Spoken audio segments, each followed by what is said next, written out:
All right, everyone, so we're 16% of the way there and still moving along.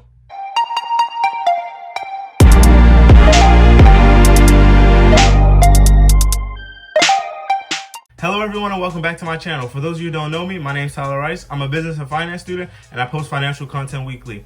I make these videos in order to give those who don't have the same access to education that I have information regarding finance. However, with that being said, I am not a financial advisor. I'm simply a random guy on YouTube sharing my thoughts and opinions regarding finance. Alright, so as you all can see, today's another portfolio update. I make these videos in order to document my journey to financial freedom. My first milestone being 30K within my portfolio. In order to do this, I plan on investing, as of right now, no less than $500 a month. Alright, so as you can see, the portfolio is currently sitting at $5,220.20.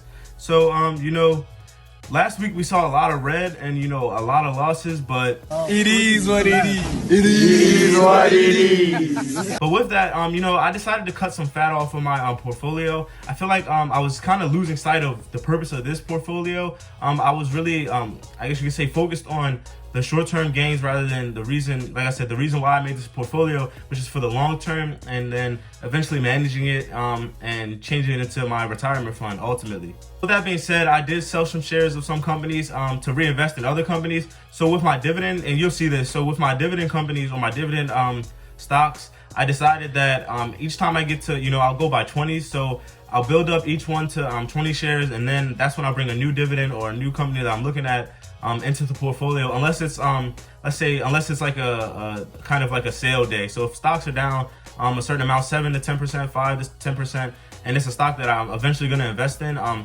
definitely going to buy that. But as I'm going along, like my regular weekly investments, I want to build up those dividend companies and my other companies to 20 shares before introducing a new company to the portfolio. All right, but with that being said, let's jump right into the portfolio. So first up, we have realty income. I changed up the order a little bit as well. So I decided that I wanted to put my dividend, my monthly dividend companies first, then my quarterly dividends, and then my growth and like my ETFs last.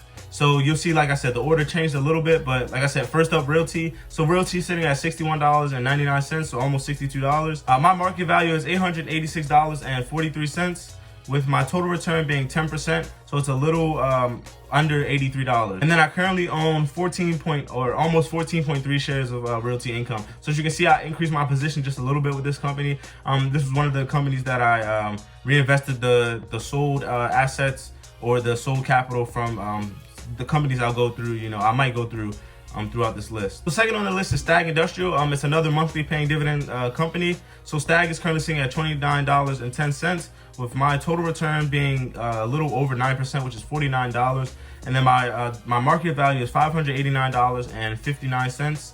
And then I own 20.26 shares. So I am going to add more positions to this. However, like I said, I want to build up those other companies as well. So I'll kind of be investing in this a little less than the companies that I have on my watch list. Third on the list is LTC Properties. LTC is currently sitting at $37.74.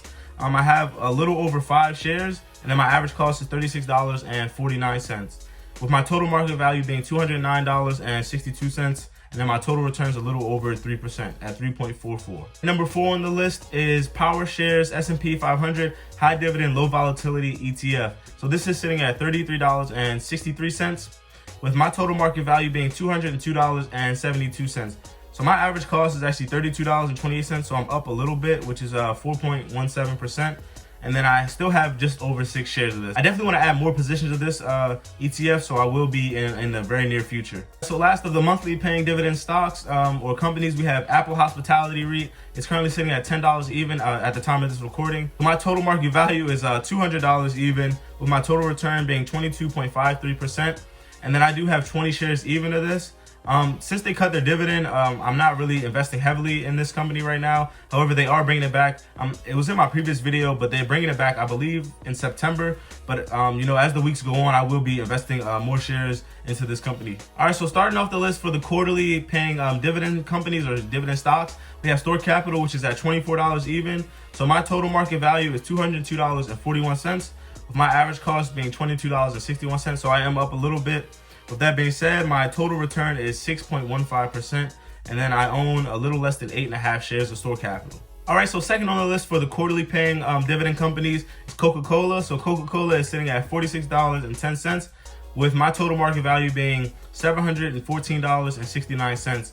So my average cost is a little more than the current price, but it's $46.63 with me owning 15.5 shares of this company. So my total return is in the negative, which is negative 1.15%. I actually do have a dividend upcoming from Coca-Cola on July 1st, which is $6.36. So, I'm definitely going to use that $6.36 to buy some new tires for my Lamborghini that I have out back. New Lamborghini here. So next on this list, we have ExxonMobil, another top company of mine, a top holding that I really enjoy having in my portfolio. But it's, like I said, ExxonMobil sitting at $46.12. So my total market value is $375.71, with my average cost being $39.01.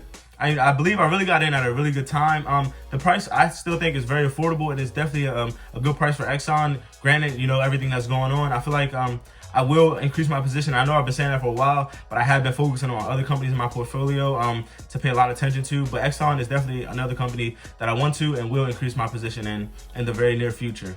But with that being said, I'm sitting at 8.1 shares with my total return being 18.22%. So next up, we have AT&T, which is sitting at $30.16. So my average cost is $29.08, with my shares being 10 shares even. I'm thinking I may be buying 10 shares of this. If not this week, next week. I definitely want to increase my position in AT&T as well. So my total market value is $301.60, with my total return being 3.73%.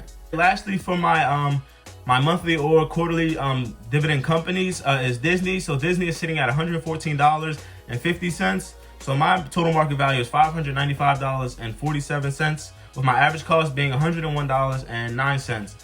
So my total return is 13.26%, which is pretty good, and I'm still sitting at a little over 5 shares of Disney altogether. So next up, we have my growth holdings, companies that I believe will take off, or in the next 10 to 15 years, not take off necessarily like Tesla or anything, but will provide some growth value to my portfolio. So first up, we have Virgin Galactic Holdings.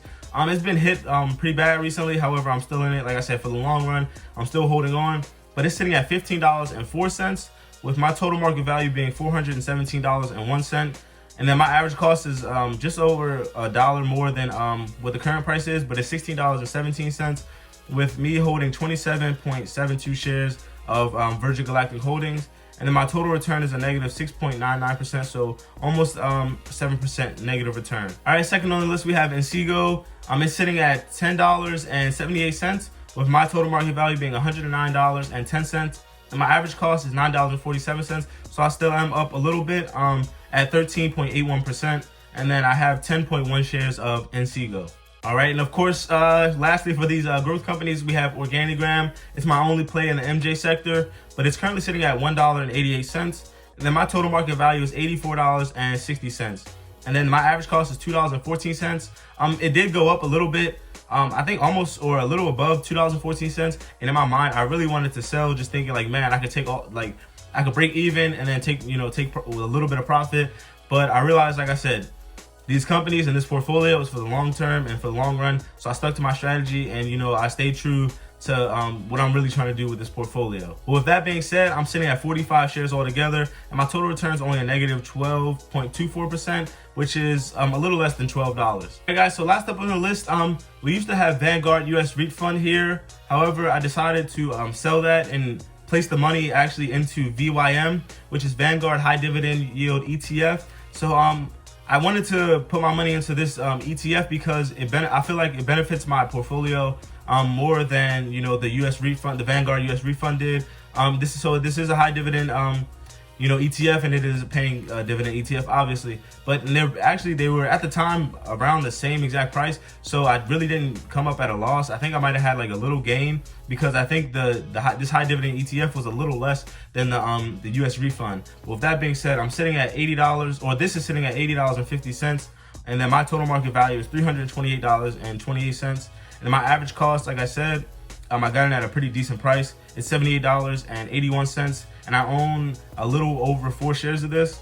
And then my total return is 2.15%, which is just under $7 altogether. All right, ladies and gents, that's the end of today's portfolio update. I hope I was able to provide you. No, I'm just kidding. I didn't provide you with any value in this video. I hope you enjoyed the update. And you got to take another look into my portfolio. Thank you all for watching, and thank you for all the support as of late. I hope you all staying safe, stay well, be dedicated, and stay frugal. And until next time.